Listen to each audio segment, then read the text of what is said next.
everybody, it's Karen Dahlman here, one of the directors at the Talking Board Historical Society. And I wanted to show you this piece today. Have you seen one of these before? This is what is known as an automatic writing planchette. Now, this is a modern day one. It's made by a company called Paranormal Products. They do a really good job over there. So what you do is you put your pencil in the aperture, you see here, or a pen. Put your hands on it, and guess what? The spirits start writing out messages to you. So I wanted to show this to you because today we're going to have a guest on here who's going to join us and talk a little bit about planchettes and their relationship to the board. He is a fellow Talking Board Historical Society member. He is the historian archivist for our group. He is also the owner and curator of the MysteriousPlanchette.com. This is a cool website. If you have not been there, which I'm sure most of you who follow this on Facebook and YouTube have been to his website, but if you haven't, please go in there and look around. He's got some really cool old-time spirit communication devices. He is the prevailing authority on automatic writing planchettes and also old early-time spirit communication devices. And I'm super excited to bring on our guest today, who is none other than Brandon Hodge. Hey, Brandon, thanks for joining us here. Hey, Aaron, great to see you as always. Oh, it's fantastic to see you, and I know we're going to be getting together here really soon. We have a cool event that we're going to, and I'm super excited. Very much so. I cannot wait to get to Colorado and see this monument in person. Finally giving Helen Peters, massive historical figure in our realm, the attention that she deserves. So it's exciting. Yeah, absolutely, yes. And I hope everybody comes out. You can read all about it on our website at tbhs.org/events. Links are below. So listen, I showed everybody my modern day, not as cool as yours, but a planchette for writing. You want to share what you brought for us to see today? So you've got a modern one there made by our friend Nick of Paranormal Products. That's right. I have exceptionally early automatic writing planchette that comes out of the UK that conforms to the shape and the form and style of the very first planchettes that were popularized in sort of the first great craze of planchettes in 1868. Now, that's not when they were invented. Planchettes came along in 1853, very early, just a few years into the spiritualist movement. But this one is a really early example that conforms to that they're going to explode on the scene post-Civil War here in America. And what you can see is two casters, usually with brass fittings and bone wheels or ivory wheels in some cases. And then, as you showed the viewers there, a little pencil aperture. And you would place the pencil in the aperture. Everyone places their hands on it, and the same mysterious movements that we attribute the planchette of the talking board, where it points to the letters and numbers. This would instead scribble out messages from the spirits in various stages of legibility. So True. It's an exceptionally early example, and it gets its shape and its form from some early articles that actually showed you how to make your own planchettes. They were published in 1867 in the Once a Week publication, and in the UK, and it had this flat back and this round nose, and boards in the UK are going to kind of conform to this shape. But here in America, we took sort of different shapes, sort of heart shapes and shield shapes, and we'll show some of those here in a second. And again, invented, we actually know the date the planchette was invented, June 10th, 1853. Wow. This seance was recorded and later published by Allan Kardec, famous the founder of French Spiritism. Mm-hmm. And he collected the notes of lots of different seance groups in order to try to arrive at certain truths that the spirits were communicating. And one of these seance groups, we believe it was the Baldwin family. He's not great about naming these different groups because he coalesced all their data into one document and put his own name on it. But we believe it was probably the Baldwin family. And the spirits actually told them to fetch a basket from the next room, to place a pencil in the basket, and place their hands on the basket, and it would write for them.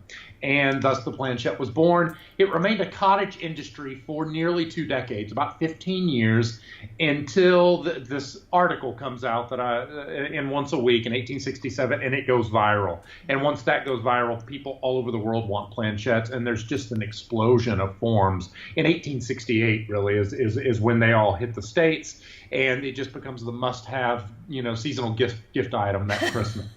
And this is a very early one, and it's just a classic form, just a classic planchette, and they won't change much over the years. We'll see them have little blips of resurgence in the 1870s and in the 1880s, and a lot of exciting stuff in talking board history starts happening. That's again, right. A couple of decades after that. So. Now, is it fair to say that the planchette did come out of Paris, France? That's where it was developed. Right. Yes. Yeah. Some cottage industry in Paris, a little bit in the UK in the late 1850s, and then 6 are brought over by an American, Robert Dale Owen, and his partner H.F. Gardner bring these over, and they deliver one to a bookseller in Boston, most likely J.W. Cottrell, who makes 50 copies in 1859, 1860, and they just languish in his bookstore. No one buys them. Yeah. They need that viral attachment to really spark everyone's imagination, so they were lacking that, and they languish on his shelves for many years until that article goes viral. So. Now you have another cool planchette from an old one that you're going to share with us today too. Yeah, well, it kind of brings us a segue from the planchette to the talking board. We have a lot of evolutionary false starts, and that's really my bread and butter. I love all these sort of lost devices. And so in the 1870s, you get a lot of different types of automatic spellers. We've got a good example here, like, the Hudson Tuttle dial planchette or psychograph. This is a little ball-bearing device. Why the evolutionary tree doesn't just stop here. It's a self-contained unit. It's beautiful. It's a very cool unit. It would work really nicely. Have you tried it out before? Absolutely, it's great. And again, this little ball bearing device. The original ball bearings are still in this one, which is crazy rare. But you can see it's an alphabetic device that we would recognize as a Ouija board, type device. This is before you guys, the Ouija board was created. So he's showing you some earlier things that are predecessors to our talking board. Yeah. And so that's Hudson Tuttle's creation. And there's a lot of things like this, particularly in the patent record. You see a lot of these alphabetic devices that are trying to pair planchettes and harness the mysterious movement, the ideomotor response of the planchette, or if you're a believer, the spiritualist aspect of it, and harness that mysterious movement in different ways to spell out different communications. But again, we can see in the patent record all these evolutionary branches, these false starts, until we start to creep up to the earliest history of the talking board. And the planchette I chose to really illustrate that transition is by the W.S. Reed Toy Company of Leominster, Massachusetts. This is actually talking board director John Kozik's hometown. And this is by the W.S. Reed Toy Company, and these guys produced all manner of toys, them and their sister company, the Reed Chair Company. And this is one that they produced really in the ebbing of planchette's popularity, right? The planchette, by this point, is nearly 20 years old. It's come and gone, and it's considered a little bit passé. But toy companies are starting to take it over from the booksellers and stationers that had the original, were the original sellers of that. And you can see, I'm going to hold it up close. You see this beautiful little illustration of the planchette. Oh, that's fun. I like that. It even tells you how to use it. That's really cool. Yeah, all just self-contained, This one doesn't have its pencil. Great little brass button pencil aperture there. So, Brandon, with these larger ones that you have, mine's really made for one person using it. You could do 2 people, but I always use it with one person, and it works really nicely. Those bigger ones, most people used them as not just by themselves. They used it with another person. Right, and and in fact, it usually recommends, as we can see here, 2 people of opposing temperaments, male and female, Yep. light and dark haired, which is something we will see transferred to the talking board. That's right. And so we see these guys producing this, but this company produced another very special item. And I'm going to start with the segue to the planchette because you can see this classic American shield shape. This is one we're going to see with J.W. Cottrell with his Boston planchette. We'll see a shield shape in the early 1880s with Selkow and Ryder of New York produces a shield shape. And you'll see the same shape. In fact, look at that. The same template on this beautiful device. Well, it's the same company, right? You said the same company, right? Okay. Also produced by the W.S. Reed Toy Company, the Espirito or Revelator. Now, you'll notice it doesn't have a pencil aperture. That's because this is a talking board planchette. It has its nice long stilted legs, and this particular planchette is special because the W.S. Reed Toy Company is going to do something that's going to get the jump on the Kennard Novelty Company and the what will ultimately become the Ouija Novelty Company and under control of William Fuld, as most of us know that follow this sort of history by this point. But this company is outstanding because they get about a 4-year jump on producing talking boards from the company that will ultimately patent the device and possibly take steps to shut them down. In 1886, that's the year of the birth of the talking board. So we have another viral article that comes out. It's called The New Planchette. And in Ohio, we have lots of spiritualists that are now creating these alphabet boards paired with the classic writing planchette. And we have illustrations. It's the exact same story as the craze of the planchette repeated nearly 20 years later. And this company takes advantage of that, and they also take advantage to get a little publicity from a national phenomenon, and that was the White House wedding of Grover Cleveland. And so they make a big to-do, the toy company, W.S. Reed, makes a big to-do out of producing what they call the witch board, which is one of these new planchettes, one of these new talking boards. And they put out, it's in the press that they sent a copy of their witch board to Grover Cleveland to advise him on, advise his administration on national matters.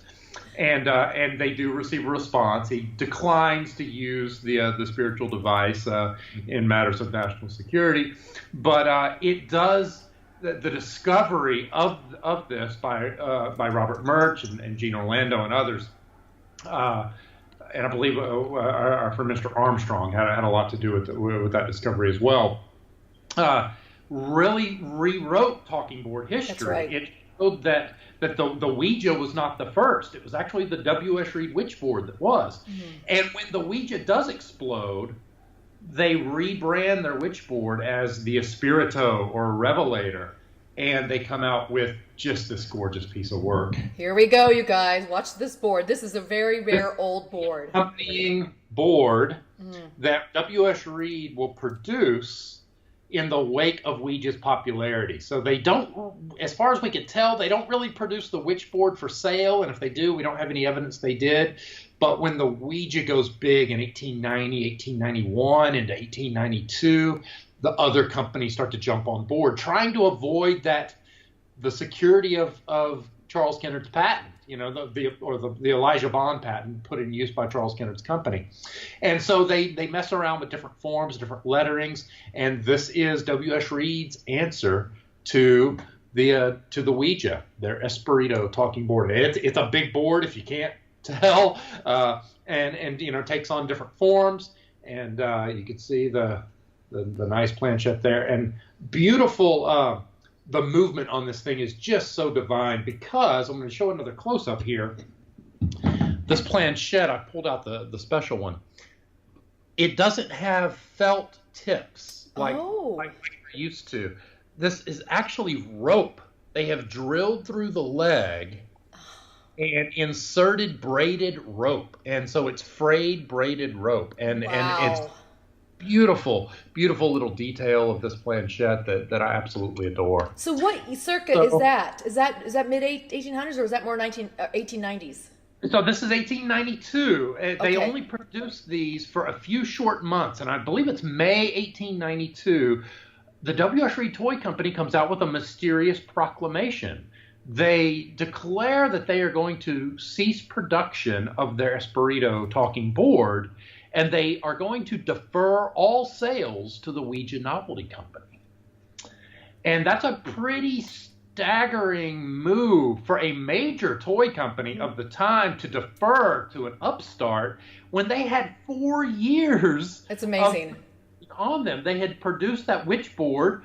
They ostensibly could have proven that, but instead they ceased production. Perhaps they were given a cease and desist. We don't have any proof. We only have the proclamation, but it might be that there was threat of a lawsuit. There might have been a buyout or a payout of some sort. There might have been a stock exchange for all we may know, where it's all speculation, but something caused them to cease production of the hottest toy on the market, the talking board, led by the Ouija.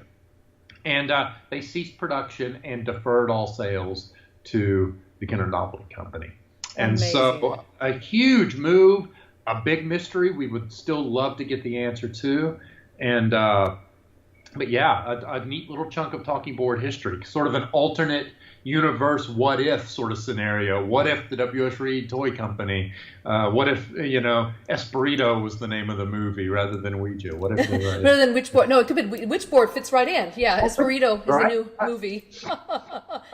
Well, those are beautiful pieces that you just shared with us, and that talking board is gorgeous. It's very heavy, very big, and I cannot believe what great shape it is in. Isn't it beautiful? Yeah, and you guys, things like this don't always come in that great of shape, but I know the collectors here in this group have really found some great boards in good shape. This is an example of one right here. Yeah, it's a beauty. It's certainly a crown jewel in the collection. And it's great for, cutting broccoli and... No, don't use your boards as cutting boards. I have a board that I rescued. It's an older board, but it was used as a cutting board, and I still kept it. It's hanging on my wall over here because that tells a story. They use it as a coaster for drinks and cutting board. Don't do it. Don't do it. So, Brandon, what do you expect we're going to see at our event? We're bringing a bunch of boards. What would you expect are some of the boards? The top boards are going to show up some of the really cool, rare ones. Oh, goodness. Well, I know myself, I'll be bringing one of the early, smaller Charles Kennard boards with a nice paddle planchette. And there's going to be just so many. All the directors are really bringing their A game, a lot of the A boards. This one's a little too big for me to get my carry-on. No, that's too big. This one will probably stay home. But, which one are you bringing? Well, I'm going to bring this one. Oh, yeah. I'm bringing some modern day ones, you guys. I'm bringing like a circa 72. I'm bringing this board, and I'm also bringing, I think, the glow in the dark board. So I'm bringing more of the modern ones, but these guys are bringing some of the real old ones. But hey, there's a place for all Ouijas. Yeah, I'll be bringing, I don't know if I'm bringing this one, or I've got another model that has the sort of the famous backslash. Oh, yeah, I love that model. I have that one. What's circa? Mine's circa 1892. Yeah, it's about the same here, 92, 93. It's on the wall over here. It's a beautiful board, but I didn't want to travel with it. That's the hard thing about it. Is we're all flying into Denver for this event, and it's hard to travel with your boards. Well, this is my loaner, I never even unpacked it. So let's tell them about our event, Brandon, a little bit more. What do you want to say about that event? It's really going to be a cool thing. Oh, fantastic. So we'll have the monument unveiling that morning, and this monument designed by director Mike Buckner is absolutely gorgeous. I mean, it is. I know that Elijah Bond's gravestone gets a lot of attention there in Baltimore, but it's tough. I mean, I know that one's cool because it's actually a talking board, but this one, this is a straight up obelisk monument. I mean, it's huge, you guys. We can't say much more about it because it's an unveiling, but we've had some inside scoop on this. So yeah. So it is just a gorgeous, gorgeous structure, and Mike did such a fantastic job designing that. So we'll unveil that. Of course, there'll be requisite entertainment there too. We'll have actually paranormal expert Nick Groff and Elizabeth Saint will both be on hand. They'll be filming all the proceedings, so that's exciting, and definitely friends of the TBHS there. And then we'll have a magician on hand that's going to be doing some sort of mysterious collection, some mysterious and haunting magic, which I'm pretty excited to see this performance as well too. So a lot of entertainment, a little after party, and Yeah, it's just going to be fantastic, and you'll have just about all the directors in one place at one time, I think. So, if anything happens to us, I don't know who's going to keep talking board history alive. So you guys, come on out. We want you to come out and meet us and talk to us and share your stories, your favorite Ouija stories. We'll talk about the boards, enjoy the entertainment, and just get out there and let's all celebrate and honor the mother of Ouija. It's going to be a great time. The true story. True story, and we'll tell you more about it. And Brandon, I look forward to seeing you there, and we'll talk real soon. And thank you so much for joining us here on the show today. Always a pleasure. Thanks so much for having me. Okay, you guys, we'll talk to you later. Bye-bye.